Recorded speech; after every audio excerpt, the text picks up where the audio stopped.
একবার দেবর্ষি নারদ মুনি ভেবেছিলেন যে শ্রীকৃষ্ণের সবথেকে বড় ভক্ত, সবথেকে প্রিয় ভক্ত শ্রী নারদ মুনি।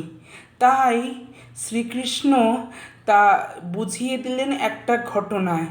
শ্রীকৃষ্ণের একবার নারদ মুনিকে বলেছিলেন যে আমার একটু শরীর খারাপ হচ্ছে, বা আমার একটু মাথা ব্যথা হচ্ছে, কেউ যদি কোনো ভক্ত তার পায়ের ধুলো আমার মাথায় দিতে পারে বা আমাকে দিতে পারে, তাহলে আমি এই দশা থেকে মুক্তি পাব।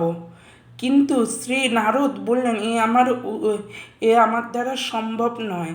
আমি ভগবানকে কখনো নিজের পায়ের ধুলো নিবেদন করতে পারি না। তখন শ্রী নারদ মুনি মাতা রুক্মিণীর কাছে যান। মাতা রুক্মিণীও বলেন যে নিজের পতিকে আমি নিজের পায়ের ধুলো দেব, কিন্তু এ সম্ভব নয়। কিন্তু যখন রাধারানীর কাছে গেলেন পায়ের ধুলো চাইতে, রাধারানী বললেন এতে আমার পাপ হলেও হবে, কিন্তু পাপের থেকে আমার বড় চিন্তা হচ্ছে আমার প্রাণাধিক, আমার প্রাণনাথ কৃষ্ণের ব্যথা নিয়ে। তাই রাধারানী নিজের পায়ের ধুলো দিলেন।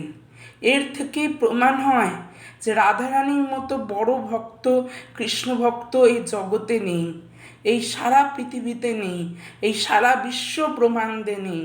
তাই জোরসে বলুন, রাধে রাধে, রাধা গোবিন্দ, জয় নিতাই।